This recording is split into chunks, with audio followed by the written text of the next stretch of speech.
Chers amis, ces prochaines semaines, je ne diffuserai aucune vidéo, car je terminerai ma réponse au site antirévisionniste PHDN. Je l'exposerai en janvier prochain, à l'occasion de la remise du 2e prix international Robert Faurisson. Ce sera mon hommage ultime au professeur.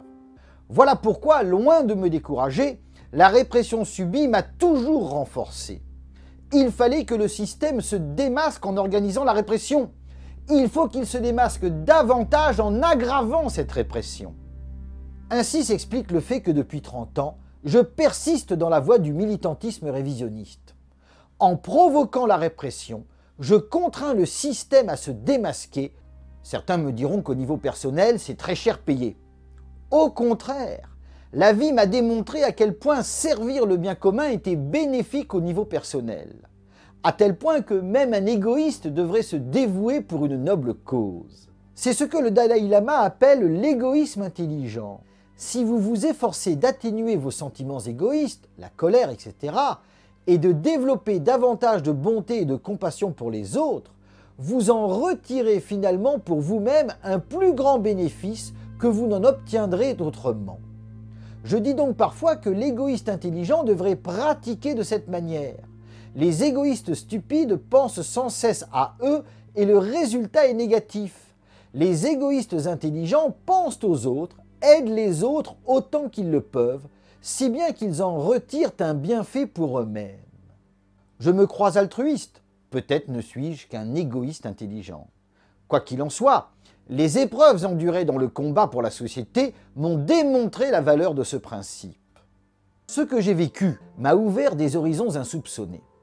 Alors qu'en 2015, exilé et abandonné, je ruminais et pensais à me suicider, la Providence me fit découvrir non seulement des auteurs passionnants, mais aussi des spiritualités dont j'ignorais la profondeur. Mes amis catholiques diront que j'ai perdu la foi. Ils ont raison, j'ai quitté l'Église et dans leur optique, j'irai en enfer. Tout ce que je puis répondre, c'est que dans l'épreuve, les spiritualités découvertes m'ont apporté davantage que le catholicisme. Cela ne signifie pas que le catholicisme serait faux. Cela signifie juste que je n'ai pas su découvrir les trésors offerts par cette religion. Finalement, peut-être ai-je été un mauvais fidèle avec une foi trop superficielle. Peut-être ai-je refusé la grâce. Voilà pourquoi je refuse d'attaquer le catholicisme. Ayant déjà expliqué pourquoi j'avais perdu la foi, je m'en tiendrai là. Est-ce que votre méthode révisionniste vous a conduit à quitter l'Église catholique? Ah non, pas du tout. Non, pas du tout. C'est pas du tout le révisionnisme, puisque j'ai été très catholique en étant révisionniste. Donc, Oui. non. Non, comme j'ai toujours expliqué, c'est quand j'étais en prison qu'un jour, un aumônier de la prison m'a donné une Bible, et j'avais vraiment le temps de la lire, et c'est là que j'ai appris que la finale de l'évangile de Marc, sur lequel l'Église s'appuyait pour dire qu'il fallait être baptisé, cette finale était apocryphe, c'est-à-dire qu'elle avait été rajoutée dans des versions postérieures. Et c'est là que je me suis dit, mais alors, oulala, mon Dieu, et ça m'a déstabilisé au possible.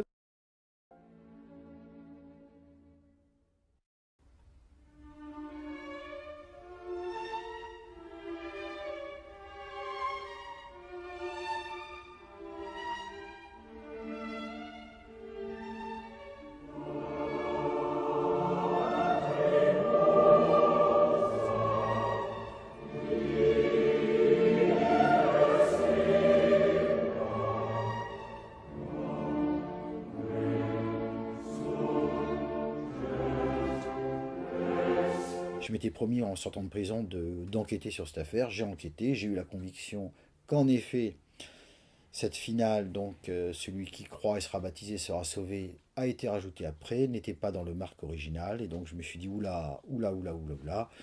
Et après j'ai poursuivi l'étude des textes. Et voilà. Et après ça m'a amené à quitter, tout en étant, je crois encore, autant j'ai... C'est pas une question de foi, en fait. Non, c'est pas une question. Non, je crois toujours que le Christ a existé, je crois toujours en son message. Mais moi, j'aime beaucoup l'évangile de Thomas, qui ne fait que reprendre certaines phrases du Christ sans raconter sa vie. Voilà, donc je suis très attaché au message du Christ, très attaché à la personne du Christ, une personne de non-violence, une personne, pour moi, c'est une personne extraordinaire. Mais c'est pas une perte de foi, c'est que je suis plus dans cette institution qu'on appelle l'Église catholique. Voilà. Mais après, on peut y rester et on peut s'y trouver très bien. Il n'y a aucun problème pour moi.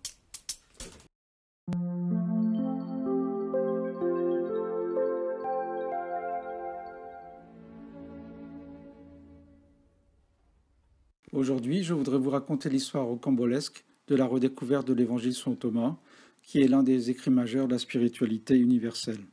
Ce n'est sans doute pas un hasard si ce texte a ressurgi des sables du désert de nos jours. Les pères de l'Église citaient un évangile de Thomas, mais nous n'avons pas de certitude qu'il s'agissait de notre évangile, car plusieurs autres textes attribués à l'apôtre Thomas circulaient, comme par exemple un récit de l'enfance de Jésus. La première découverte importante eut lieu à la fin du XIXe siècle. Deux jeunes universitaires anglais entreprirent alors des fouilles archéologiques sur le site d'Oxyrhynque, dans le sud de l'Égypte. Ils y découvrirent des centaines de papyri, des poèmes, des comédies, mais aussi des fragments de textes chrétiens canoniques, comme l'Évangile selon Matthieu, ou apocryphes, comme l'Évangile selon Thomas. Les deux archéologues britanniques découvrirent 20 fragments de l'Évangile selon Thomas, écrits en grec, les plus anciens extraits jamais retrouvés de cet évangile.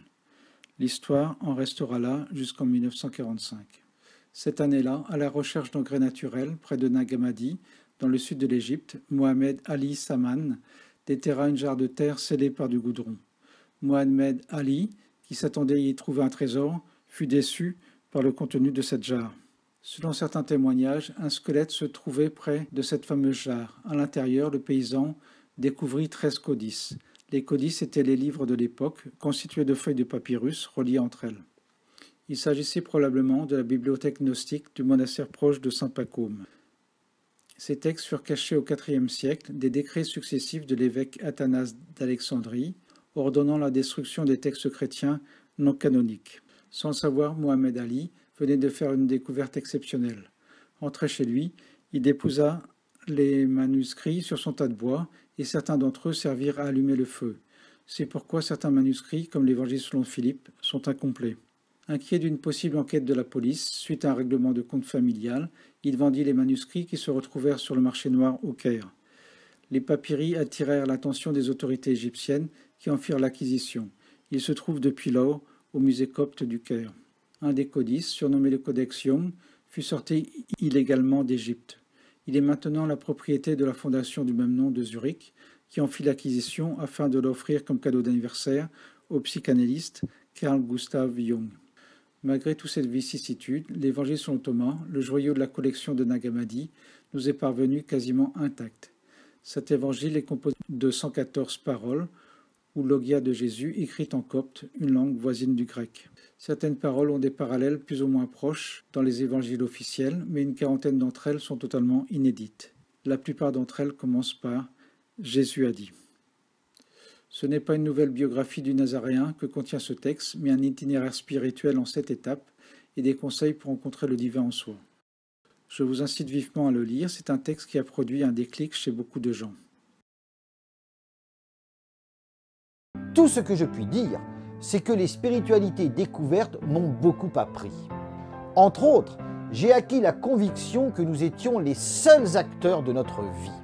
Les autres et les événements extérieurs ne sont que des outils utilisés par la Providence, soit pour nous envoyer des messages, soit pour nous faire expérimenter les conséquences de nos décisions et de nos actions.